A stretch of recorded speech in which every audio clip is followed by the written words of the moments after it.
What's up, guys? Welcome back to the channel, and today we're going to be talking about what I believe are the two greatest seasons in NBA history.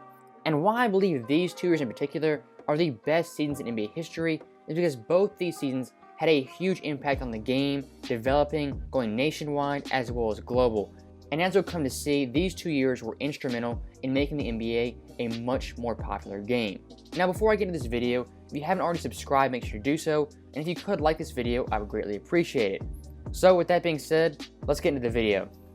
So the first season I have is 1984, and before I dive into that, I have to give you guys some background information leading up to this year and why it makes it so much more special. So go back to 1970. At this time, the NBA was in a transition period from the old NBA of Wilt, Russell, Elgin Baylor, and Jerry West. The guys who had built the 60s, they were getting older and they were retiring. So that opened the door for a lot of the younger NBA superstars. But one of the big problems the NBA had at the time was finding a face for the NBA. Kareem Abdul-Jabbar was the best player in the league, but I wouldn't say he was a marketable player. And if you know Kareem's personality, he definitely wasn't a fan of the media, and he wasn't a fan of the fans.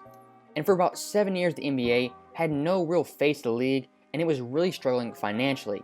Now, due to that struggle, the ABA and NBA, they would merge together in 1977, and that would bring in Dr. J, who had a really underrated influence on keeping the NBA afloat and just keeping that league alive. But where the NBA really started to turn around was actually in 1979 at the NCAA Championship. And this game featured 2 players who would change the NBA forever, that is Magic Johnson and Larry Bird. And this NCAA Championship game was really the beginning of the Magic and Bird rivalry. Until this day, this is the most watched college basketball game in history, and it's one of the most watched sports games, period. Now fast forward 1 year, 1980, and both these players are in the league. Magic's on the Lakers, and Larry's on the Celtics. And for the next 3 years, the NBA Finals would either feature Magic Johnson or Larry Bird, Magic winning 2 championships, and Larry winning 1. And both Magic and Bird were coming into their own, and they were kind of building a little rivalry, but still it hadn't culminated in a finals appearance. Now finally, we get to 1984. And this year, Larry Bird was 27 years old, Magic was 24, and both these guys were in their 5th NBA seasons and really entering their prime.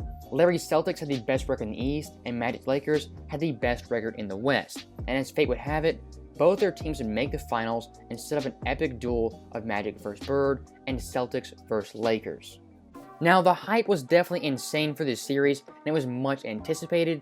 And if it would have been a 5-game series or a 6-game series, there wouldn't have been much fanfare around it. But this series was an epic 7-game battle. You had so many twists and turns in this series. The Lakers went up 1-0. In Game 2, they choked it away. James Worthy had an errant pass that Joe Henderson stole, and Magic dribbled the clock out late in the game. Also in Game 4, Magic would once again fold at the free throw line, and Larry Bird would have a game winner. Now the Lakers and Celtics would split Games 5 and 6, setting up a Game 7 matchup. And this Game 7, specifically the 4th quarter, is one of the most high-drama moments in NBA history. The Celtics had a huge lead, but as usual, they blew it, and the Lakers made a roaring comeback. Now Boston would hold on to the lead, and they would win this game, and Larry had 20 points, 12 boards, and 3 assists, and he'd win his first ever Finals MVP. Now Magic, on the other hand, had 16 points, 15 assists, and 7 costly turnovers. So this game was a tremendous battle to the very end, and this series really shaped the future of the NBA. The Magic and Bird rivalry would carry the league for the next 5 years, and these 2 players really single-handedly revived the NBA, and they took it from the dark times of the 70s and passed it on to the prosperous times of the 90s. Now also in this year, you had the 1984 draft, in my opinion, the greatest draft of all time. This draft featured Michael Jordan, Hakeem Olajuwon, Charles Barkley, and John Stockton. 3 out of those 4 players would play on the iconic Dream Team along with Magic Johnson and Larry Bird. So at this time, you had the present of the NBA with Magic and Bird, as well as the future who would carry the torch on to the 90s. And that Dream Team had a huge influence not just on the NBA, but on the world of sports. And if it wasn't for Magic and Bird, there would have never even been a 92 Dream Team. So looking at 1984 in summary, this year you had the greatest player rivalry of all time coming together. You have the renewed rivalry of the Celtics and the Lakers, the greatest team rivalry in NBA history. You had the greatest draft class of all time that featured Jordan, Hakeem, Barkley, and Stockton. And you had the seeds being planted for the future of the NBA, as well as the 92 Dream Team. So 1984 in general was a huge year for the NBA, and I believe is a top 2 season of all time. Now the next year I would say is one of the greatest seasons in NBA history is 2016. And much like 1984, you would have the emergence of young superstars as well as a great rivalry. And whenever I think of 2016, the first thing that comes to mind is Steph Curry.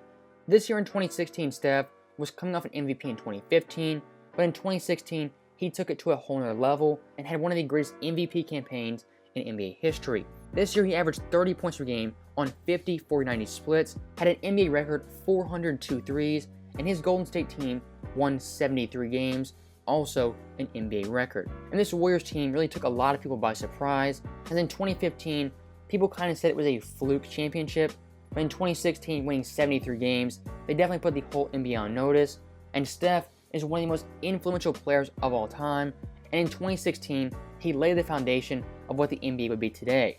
Now, as one mega superstar in Steph Curry was emerging, one was also leaving the stage.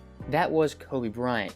And the 2016 season for Kobe, that was his farewell tour, as everyone was giving him his props for a 20-year career.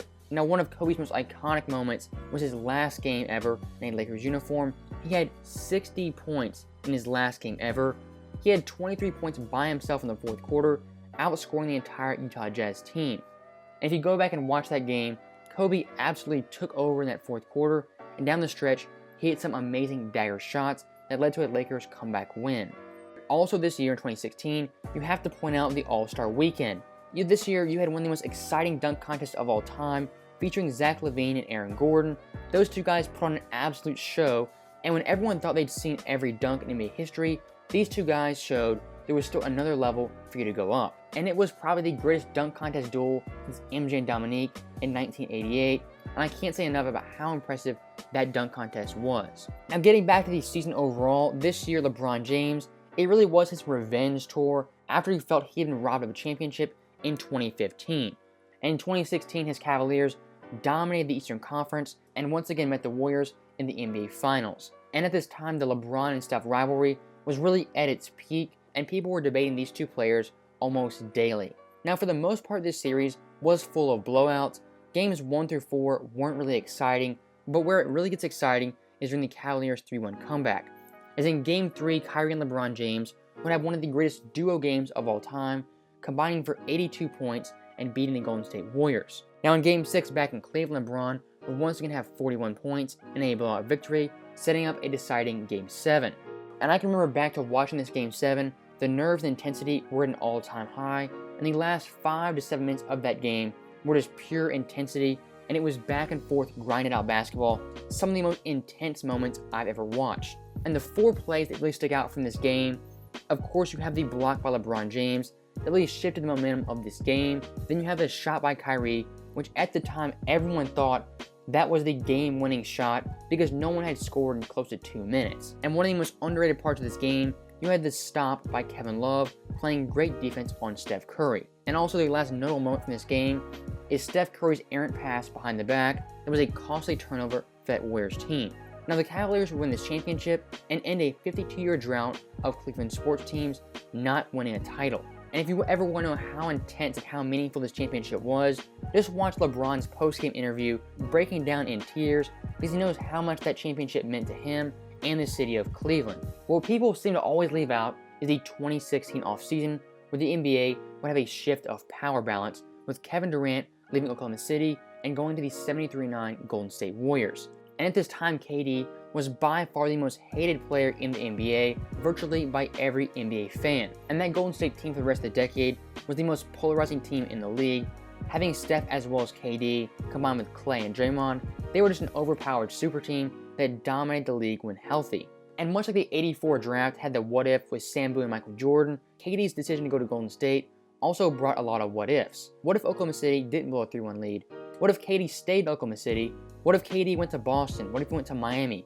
What would the landscape of the NBA look like in 2017?